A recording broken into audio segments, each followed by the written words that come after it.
Bienvenidos a Conversaciones de Fe, soy Yves Malcott y estoy con el pastor Sergio González, que viene de Cuautla y que está con nosotros para que seguimos hablando de la gracia. Ya llevamos varios programas hablando de esto, pastor, Sí, pero todavía hay mucho que decir porque es un tema tan profundo y tan poco entendido a veces también, sí.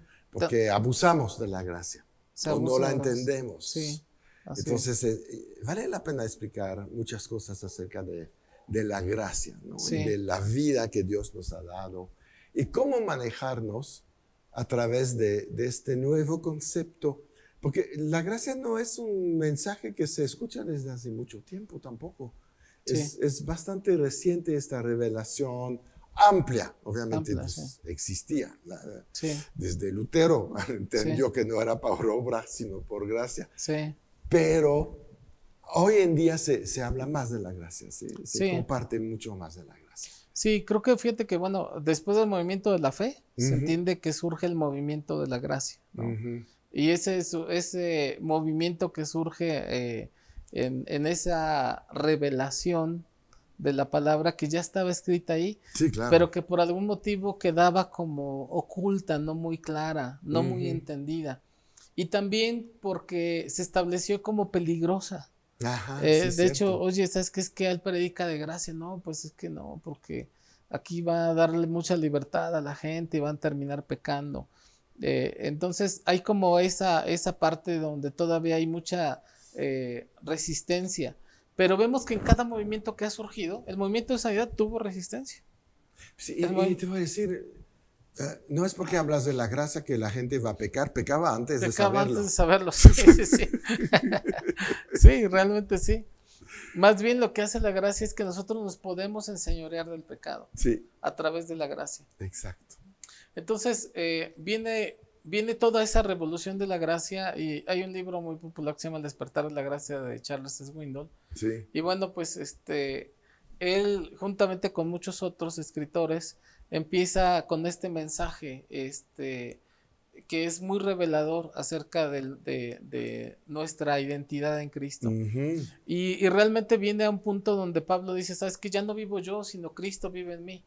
Al final podríamos resumir el asunto es que la gracia es Cristo y la gracia se vino a vivir en nosotros. Exacto. Entonces, el tamaño de la gracia que yo tengo es del tamaño de la gracia de Jesús. Ujú. Y todo eso es complicado de entender. Ajá, ¿Por sí. qué? Porque de por sí hay un plan satánico para que la iglesia no viva en esa dispensación y no Claro. alcance su potencial. Y hay muchas malas interpretaciones. Yo recuerdo la interpretación que hacen del aguijón de la carne, Ah, ¿no? sí. Sí, que es tan polémico, ¿no? Para muchos.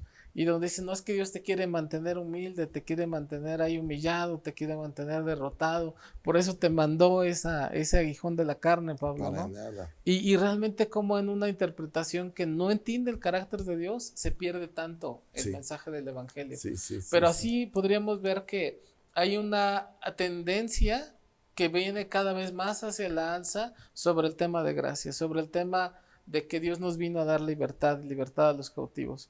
Pero Ajá. también al mismo tiempo, pues también se van a los extremos. Como surgió el tema de la fe, pues había también los extremos de la fe, ¿no? De que Sí, sí. todo es, decláralo y ya, o Sí, sea, y ya y ya sucede. sucede, ¿no? Sí. Y vino el extremo de la fe, y vino el extremo de sanidad, y vino el extremo de las lenguas. Y hoy estamos viendo también que en la gracia también hay algunas cosas extremas, ¿no? Exacto, Que también exacto. habrá que tener ese cuidado porque pueden terminar en algo que blasfeme o en algo que esté contrario a la doctrina de Cristo, ¿no? Sí, O, sí, o, sí. o tratar incluso de decir, bueno, por ejemplo, parte del extremo es, pues sabes que todos somos salvos, ¿no? O sea, ya no Sí, necesitas recibir a Jesús. claro. ¿Por qué? Porque pues Jesús vino y quitó todo el pecado, ya no necesita recibirlo. Y esa parte pues es una parte que tiene que ser desterrada también de las iglesias, ¿no? Ese Exacto. pensamiento de la hipergracia que le llaman, ¿no? Sí, sí, sí, sí, por Pero supuesto. la otra contraparte, pastor, que vemos es la falta del entendimiento que hay. En Romanos capítulo 12 dice que para que veamos que la voluntad de Dios es buena, agradable y perfecta, que tenemos que hacer algo, que es Sí, renovar mi entendimiento. exacto. Pero ¿qué es lo que debo yo de entender? ¿Qué sería lo más profundo que debo entender? Ah, pues que yo, por ejemplo, que tengo vida eterna. Ujú. Y vida eterna no empieza en el día que yo muero, sino empieza desde el día en que yo creo en Cristo. Exacto. Y en el texto de Juan, no, creo que lo tienes por ahí en Juan Sí, capítulo. en 17:3 dice, y esta es la vida eterna, que te conozcan a ti, el único Dios verdadero, y a Jesucristo, a quien has enviado. Ok. Fíjate, o sea, dice que la vida eterna es que te conozcan a ti, al único Dios verdadero, dice a Jesucristo, a quien tú has enviado. Sí. Y es un texto tan completo, pastor. ¿Por qué? Porque entre más conoces a Jesús, Sí. entre más profundamente conoces a Jesús, terminas conociéndote más a ti mismo. Exacto. Por supuesto que sí. A mí me digo, sé que hay ahora libertad en las redes y esto, pero pienso cuando Pablo va a dice que fue llevado al tercer cielo. Sí. Y que le fueron cosas inefables que no le es posible decir. Pero llega un momento donde yo me imagino que Pablo si llegó y vio al trono de Dios y ver a Dios ahí, dijo, ¿quién es el que está ahí? ¿No? Y a lo mejor ver que Dios está viviendo dentro de nosotros y que nosotros estamos ahí juntamente con el Padre y juntamente en la diestra de Dios y con Jesús. Sí. Eso debe de ser bastante impactante. Claro. Porque eso empodera completamente al creyente. Entonces, la vida cristiana, y para que tú veas la buena voluntad agradable y perfecta de Dios, siempre pasa por renovar lo que entendemos. Exacto. ¿De quién? De nosotros mismos. Sí. La culpa, la vergüenza, la condenación, el temor, tiene que ser desterrados. Y ya no, cualquier creyente que pueda ver este programa y que sienta alguno de esos, tiene que saber que eso no es de Dios. Exacto. Y que si hay a lo mejor un sentimiento de culpa, Dios es justo para limpiarlos y quitarlos de toda maldad. Él dice que abogado tenemos para con el Padre. Pero es un símbolo también de que eres creyente genuino. Claro. ¿Por qué? Porque ese sentimiento de que algo estuvo mal en lo que hice, finalmente nos lleva al entender de que soy una nueva criatura. Antes ni siquiera tenía yo ese pendiente, pero cuando me fue revelado el pecado, ahora entiendo que eso estuvo mal. Exacto. Y eso nos lleva también a un punto de ir con el Padre, de ir con Dios y decirle, oye Dios, pues sabes que eso estuvo mal y estoy arrepentido y voy a cambiar de dirección. ¿Sí? Exacto. Reconocer que tenemos ayuda. Reconocer. Necesitamos ayuda. Así es. Y de hecho, el Espíritu Santo se llama el ayudador por algo, ¿no? Sí, claro. Es el que te ayuda a no volver a caer. Así es el que te señala que estás en peligro. En peligro, sí. Él no te condena, Él te preserva de la condenación. Y te dice, eso no es correcto. Claro. Pero no te va a condenar. Sí. Porque no puede hacer. ¿Por qué? Porque no hay manera de condenarte, fuiste limpiado. Sí. Al momento, porque la sangre es limpia continuamente. No ha limpiado. Sí. Sigue limpiando. Sigue limpiando, sí. No, es vigente, está en el cielo, por eso no se quedó en la tierra. Sí. Está ahí en el lugar de la eternidad. Así es. Y lo va a hacer para siempre. Para siempre, sí. Exacto. Sí. Ese es lo que tenemos que entender, que no somos pecadores a pesar de que pecamos. Así es. Porque ya no es nuestro estilo de vida. Sí. Pecamos por caer en una trampa, pero no nos gusta. No. Por eso nos arrepentimos. Por eso sentimos a veces tristeza. Sí, así es. No. Sí. Sabemos que somos perdonados, pero sabemos que lo hemos hecho mal. Sí, así es. ¿No? Y tratamos de evitarlo la próxima vez, hasta que logramos la victoria. Sí. Y finalmente hay personas que están tan preocupados porque la gracia pueda exacerbar el pecado en las personas. Pero como tú bien dices, o sea, la gente ya pecaba antes de la gracia. Sí. Pero más aún, el tema es que siempre el pecado va a terminar por avergonzarnos. Sí, claro. O sea, no es no es como que digas, no, pues no quiero predicarles de gracia porque si no a Dios se le va a olvidar lo que hizo fulano y entonces va a cometer. No, el pecado simplemente va degradando. Lo que pasa en la parábola del hijo pródigo es que dice, la escritura dice, volviendo en sí dijo, ¿cuántos jornaleros en la casa de mi padre tienen abundancia de pan? Claro. El pecado esclaviza, te humilla, te avergüenza, te hace sentir culpable, te da temor, porque dice que el que teme no ha sido perfeccionado en el amor porque está en la expectativa de un castigo. Ajá. Entonces hay un dicho popular que en el pecado siempre llevas la penitencia. Sí, sí. O sea, pareciera que tú dices, no, pues que estás dando libertad de pecar. No, ya la libertad Dios se las había dado. El asunto es que si tú pecas deliberadamente, pues va a haber algunas consecuencias que van a ser dolorosas y van a ser fuertes en tu vida. Exactamente. No es cosa de que digamos, bueno, no va a pasar nada. No, realmente sí pasa, Sí, ¿no? va Sí. a pasar algo. A mí me Sí. impacta cómo David, cuando peca con Betsabé y viene Natán a confrontarlo, Sí. le dijo, oye, yo te he puesto por rey de Israel, te he puesto al frente de todo, te di todo lo que querías, pero dice una frase que es demoledora, dice, y aún más te habría añadido. Sí. Y te lo perdiste. Te lo perdiste, caray. O sea, Sí. realmente Dios dice, oye, yo he querido bendecirte, prosperarte, ayudarte, llevarte a una posición de honor, de privilegio, de todo eso, pero lo que a mí me estorba para completar toda la bendición que quiero darte es que tú continúes con una vida en pecado. ¿Sí me explico? Sí, sí, sí, sí. Entonces, en el pecado nos perdemos. Nos Exacto. perdemos de muchas cosas que pudieron haber sido dadas. Exacto. Perdemos estas grandes oportunidades. Por eso, pues, la Biblia habla mucho de la santidad, ¿no? Sí. Que es finalmente lo que hace que puede permanecer la bendición. No es que la bendición se va, No. es irrevocable. No la vemos. No pero ya no, ya no nos atrevemos a ir ahí. Sí, ya no nos atrevemos y tampoco la vemos. Sí, claro. Sí.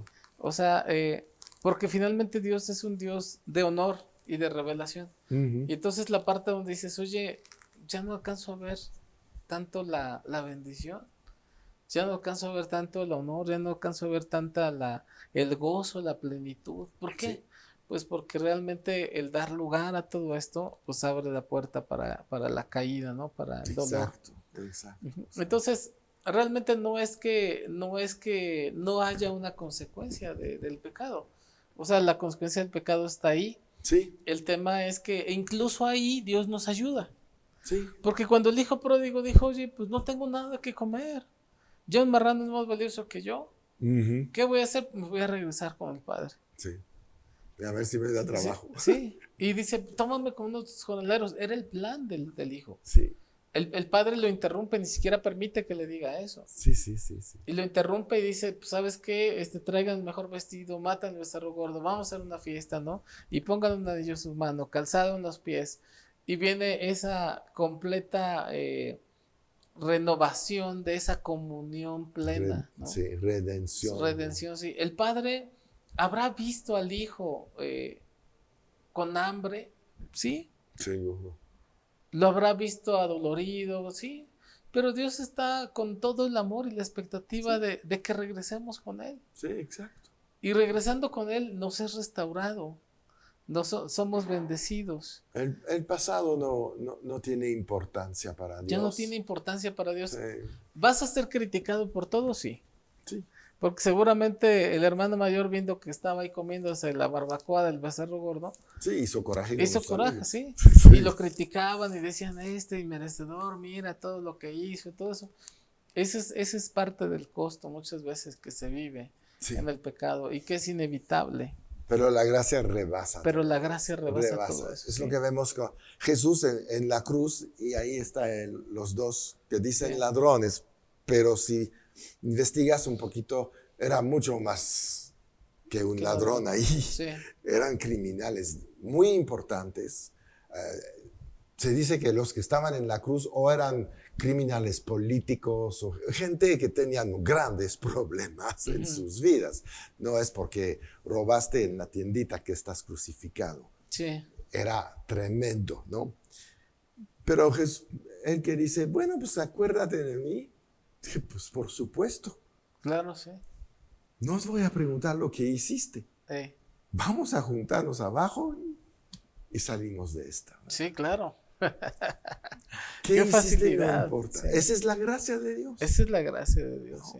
El otro tuvo la misma oportunidad, sí. pero se quedó en la ley. Sí.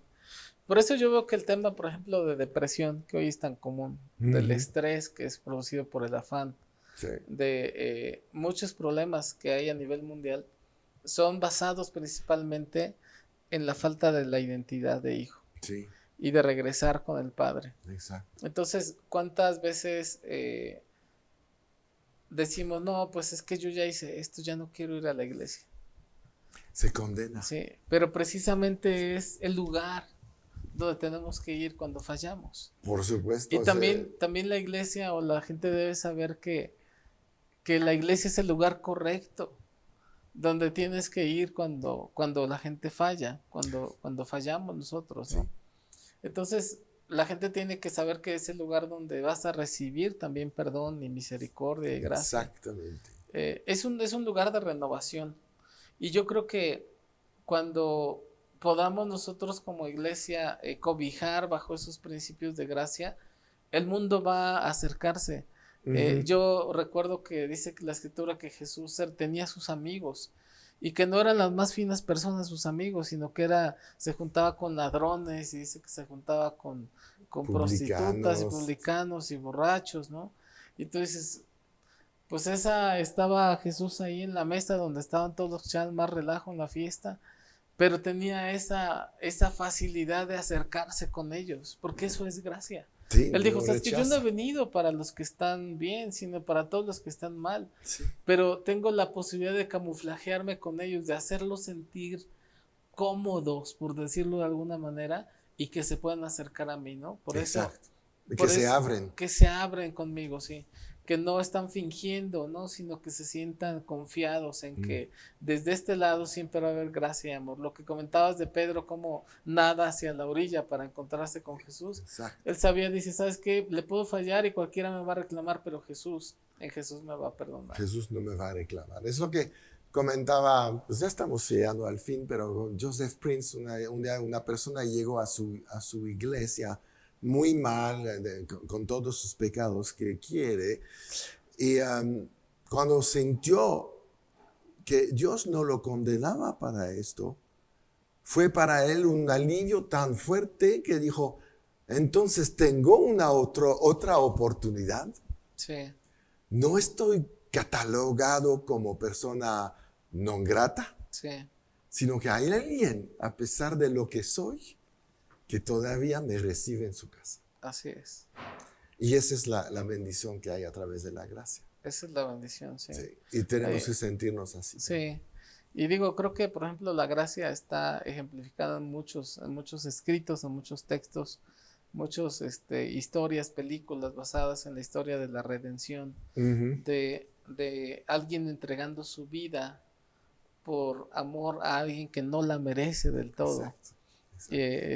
Y vemos grandes historias. A mí me encanta, por ejemplo, la película de Los Miserables, ¿no? Que pues es una obra maestra también de Víctor Hugo, y cómo narra y dibuja ahí a través de las líneas toda la parte de la gracia, de cómo un hombre es perdonado y cómo el perdón que recibe cambia la vida. Sí. Entonces, es interesante que a la luz de la gracia podamos entender muchos pasajes de la Biblia. Exacto. Hoy en día hay muchos cristianos que no pueden perdonar.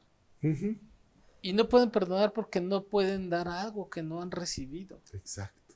Como no han entendido el mensaje del Evangelio, que el mensaje del Evangelio es el perdón de pecados. Sí. A quien no se lo merece, tampoco pueden perdonar ellos a quien los han ofendido. Exacto. Y entonces creo que es el mensaje más liberador, es el mensaje que más nos empodera, que nos lleva de victoria en victoria, que nos hace vivir desde la obra completa de Jesús. Y es el mensaje también más vedado, más odiado, más mal interpretado que hoy se está predicando en muchas iglesias. Pero hoy estamos muy, muy bienaventurados en poder conocer este mensaje, pastor. Así es. Y poder llevar este mensaje también a la vida de muchos. Gloria a Dios. Pues, ¿qué te parece si terminas con una oración para toda la gente que nos oye, para que tengan esta revelación completa de la gracia? Claro que sí, pastor. Sí, vamos a orar. Padre, te doy infinitas gracias, Señor Dios, por cada una de las personas que nos ven. Te pido, Dios, que tu palabra de gracia, Señor, entre a sus corazones. que rompa esos odres viejos, Señor Dios, y que sea puesto un vino nuevo en ese odre nuevo, Señor. Amén. Que los que están sufriendo el yugo de la esclavitud de la religión puedan liberarse y ver esa libertad que tenemos en Cristo Jesús. Que tu gracia abunde en sus corazones y que la luz, Señor, desde tu santo evangelio de la perfecta palabra de Dios pueda iluminar sus vidas. En el nombre de Jesús. Amén. Amén. Muy bien. Pues muchas gracias, Pastor Gracias, Sergio. Pastor. Fue de gran bendición esta pequeña serie sobre la gracia. Sí. Y bueno, nos despedimos entonces de todos ustedes. Suscríbanse al canal, comparten este mensaje a toda la gente que conocen. Seguramente hay alguien que necesita saber acerca de la gracia. Y recuerdan, siempre en victoria